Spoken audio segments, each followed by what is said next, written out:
आकाशवाणी संबलपुर आंचलिक खबर पढ़ुछन अतीश कुमार सतपथी। जुहार पहला मुख्य खबर देशर 8,000 जगह करागला फिट इंडिया संडे जन साइकिल कार्यक्रम। महानदी एछेन्तक नाइन बन्या तिथि कहले राजस्व मंत्री। आज राति 9:58 नु 1:26 तक दृश्यमान हवा ई बछर शेष चंद्रग्रहण और सफा पवन लगी दौड़ा वार्ता निकरी आज पालन करा जाउछे नीलिया आकाश लगी अंतर्जातीय सफा पवन दिवस। एथर पूरा खबर सारा देशे आज 8,000 नु अतका जगानो एका संगे फिट इंडिया संडे जन साइकिल कार्यक्रम आयोजित होइछे। ई बछर दिवस वार्ता गर्व से स्वदेशी रही। नूआदिल्ली होइतबार संडे जन साइकिल कार्यक्रम थी केंद्र क्रीड़ा और युव व्यापार मंत्री मनसुख मांडवीय जोग देकरी ई कार्यक्रम यादे सारा देशे जन आंदोलन हिचे बोली कहिछन। सुस्थ और निरोग रहबार सहित स्वदेशी द्वारा व्यवहार के तहकाबाटा ई कार्यक्रम मुख्य लक्ष्य है बोली केंद्र मंत्री श्री मांडवीय कहिछन। महानदी एछेन्तक बन्या तिथि देखा नाई दे बोली राजस्व और विपर्य परिचालना मंत्री सुरेश पुजारी कहिछन। मंत्री श्री पुजारी कहिछन महानदी 10 लाख क्यूसेक नु अतका पैन बोहिले बन्या तिथि देखा जायसी। आगे वर्षा हेबा बोली पाणीपाग विभाग सतर्क सूचना जारी करिछे। मात्र बन्या परिस्थिति देखादेले मुकाबिला लगी राजस्व विभाग तैयार अच्छे बोली मंत्री श्री पुजारी कहिछन। सियाड़े राज्यर केन्सी जगह बन्या तिथि नाइन बोली जलसंपद विभाग सर्वोच्च जंत्री सूचना देइछन। हीराकुद जलभंडार पैन छड़ा जाउतिले भिल मुंडलिन विपद संकेत देखा नाई दे बोली सर्वोच्च जंत्री कहिछन। भुवनेश्वर ठाणे आबा केलहाबार के थिबार मुख्यमंत्री जन अभियोग शुणाणी अनिवार्य कारण लगी नहीं हुए।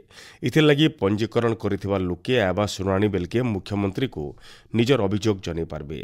आबा शुणाणी तारीख गणमाध्यम जरिया लोक को जनै दिया जिबा बोली साधारण प्रशासन और साधारण अभियोग विभाग तरफु सूचना दिया जाइछे। ई बछर विरल पूर्ण चंद्रग्रहण एज हेबा। ई महाजागतिक दृश्य भारतर सबु जगह देखा रातिर 9:58 थी ग्रहण लगवा और रातिर 11:01 थी पूर्णग्रास ग्रहण मूल होकर डेरी राति 1:26 थी ग्रहण पूरापूरी छाड़वा। चंद्रग्रहण लगी दिन 12:57 नो पाक त्याग होइछे। ई ग्रहण के खाली आखि थिपिल देखी हेबा बोली ज्योतिर्विज्ञानी माने सूचना देइछन। चंद्रग्रहण लगी आज पुरी श्रीमंदिर न खास नीतिकांति करा जाइछे। गला राति 2 बजे द्वार फिटा जिबार सहित 2:40 भितरे मंगल आलती होइतिला। तार उतरु सबुदिनिया नीतिकांति मूल होकर दिन 12:30 बजे शेष होइतिला। राति ग्रहण छेला उतरु महाप्रभु मानकर ग्रहण महास्नान और ग्रहण भोग नीति संगे अलगा नीतिमान करा जिबा बोली आमर संवाददाता सूचना मिली। संबलपुर समलेश्वरी मंदिर सकालर मंगल आलती और बाकी नीतिकांति उतरु दिन 11:45 तक दर्शन चली तार उतरु सर्वसाधारण दर्शन बंद रही। उच्च माध्यमिक शिक्षा परिषद 43 नंबर स्थापना दिवस आज परिषद मुख्य कार्यालय ठाणे पालित हो। कार्यक्रम थी विद्यालय गणशिक्षा मंत्री नित्यानंद गंड जोग देकरी शिक्षा ही समृद्ध भारतर मानदंड है बोली कहिछन। ई अवसर अतिथि माने स्मरणिका प्रज्ञा और एनएसएस वार्षिक विवरणी बही उन्मोचन करथिले। तार उतरु क्रीड़ाविद मानकु संबर्धित करा जायथिला। गृह निर्माण और नगर उन्नयन विभाग तरफ ओडिशा अर्बान एकाडेमी जरिया सहरांचल गाड़ी पार्किंग उपरे गोटे परामर्शदाता कर्मशाला आयोजित हो। कर्मशाला थी राज्यर प्रमुख अंशीदार मानकु शहरी इलाका मानके पार्किंग के निकुरी देखा जाउतबार आह्वान रो स्थायी व्यवहारिक आह्वान उपरे आलोचना करा जायथिला। आपण माने खबर सुनुछन आकाशवाणी संबलपुर केन्द्रनु। सफा पवन लगी दौड़ वार्ता निकरी आज पालन होइछे नीलिया आकाश लगी अंतर्जातीय सफा पवन दिवस। ई अवसर भुवनेश्वर फॉरेस्ट पार्क ठाणे गोटे सचेतनता साइकिल शोभायात्रा हो जाइछे। सफा परिवेश और स्थायी जीवन शैली वार्ता देवार लक्ष्य थी ई रैली आयोजन करा जाइछे।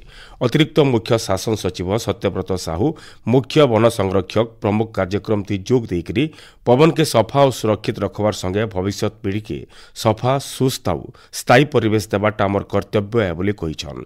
ई अवसर साइकिल चलाबार उपरे भी जोर दिया जाइथिला।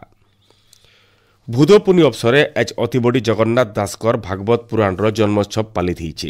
इ अवसरे मुख्यमंत्री मोहन चरण माझी भगवत ग्रंथ ओडिशावासी स्वाभिमान और अस्मितार परिचय बोली सामाजिक गणमाध्यम थी कहिछन।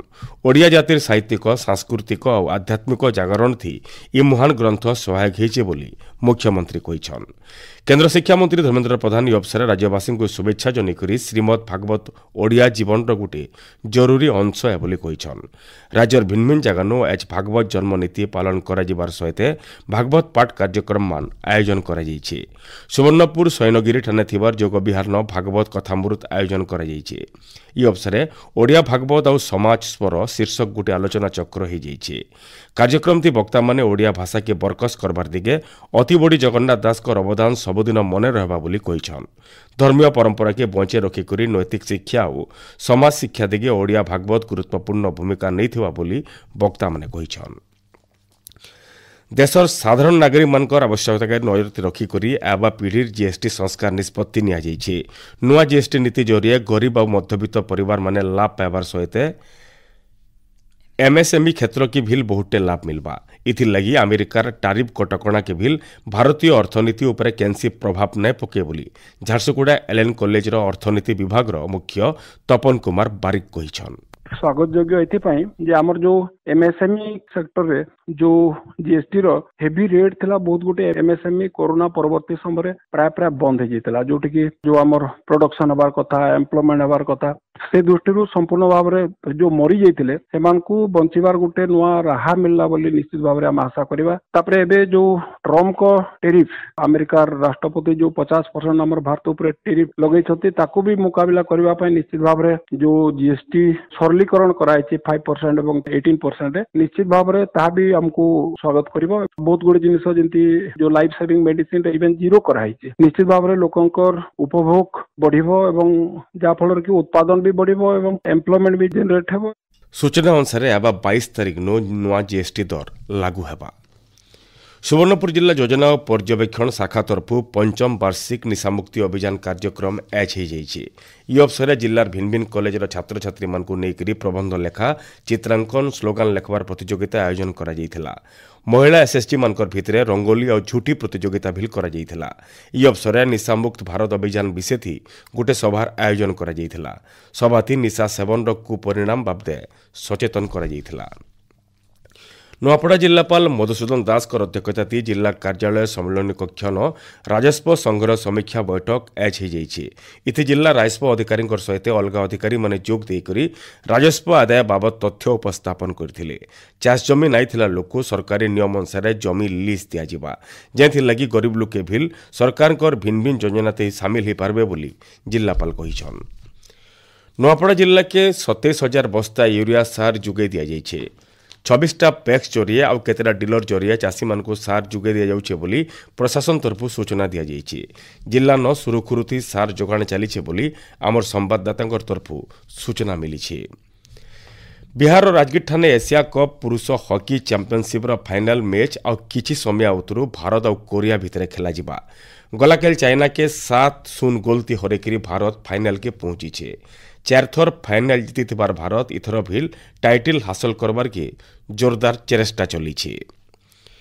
भुवनेश्वर कलिंग स्टेडियम ठाणे आबा मास 28 number ITTF ATTU Asian table tennis team championship प्रतियोगिता हेबा। भारतीय टेबुल टेनिस महासंघर घोषणा अनुसार अक्टोबर 11 15 तारिख तक इ प्रतियोगितार आयोजन करा। आगनु इताल सिंगल डबल्स और मिक्सड खेल काजाखस्तान सरीथिबा बेलके दलगत प्रतियोगिता भुवनेश्वर न खेला जिबा। संबलपुर कायसिर खेल पड़िया चली शैलेन्द्र नायक स्मारकी आंतर्विद्यालय फुटबॉल प्रतियोगिता थी आज गुरुनानक पब्लिक स्कूल और सेंट जेवियर हाईस्कूल भितर मैच खेला जाइथिला। मैच थी 7-0 गोल देकरी गुरुनानक स्कूल जीति। दक्षिण ओडिशा और उत्तर आंध्र प्रदेश पाखे बंगोपसागर फिर गोटे घूर्णिबलय बनी। इतार प्रभाव थी आबा 4 दिन तक ओडिशा वर्षा लगी रहा बोली भुवनेश्वर आंचलिक पाणीपाग विज्ञान केन्द्र तरफ अनुमान कर 24 घंटा भितर कलाहांडी बलांगीर सहित राज्यर 8टा जिला अति जबर वर्षा हो पारे बोली पाणीपाग केन्द्र तरफ सतर्क सूचना जारी कर सियाड़े हीराकूद जलभंडार जलस्तर कम्बार आज फेर 8टा गेट बंद कर 4टा गेट देखिए पैन छड़ा जाऊे। शेष मुखिया खबर फेर खे देशर 8,000 जगान करागला फिट इंडिया संडे जन साइकल कार्यक्रम महानदी एछन तक नाइन बन्यातिथि कहले राजस्व मंत्री। आज राति 9:58 1 26 तक दृश्यमान होगा बचर शेष चंद्रग्रहण और सफा पवन लगी दौड़ा वार्ता निकरी आज पालन कर नीलिया आकाश लगी अंतर्जातीय सफा पवन दिवस। आज आंचलिक खबर शेष है। जुहार।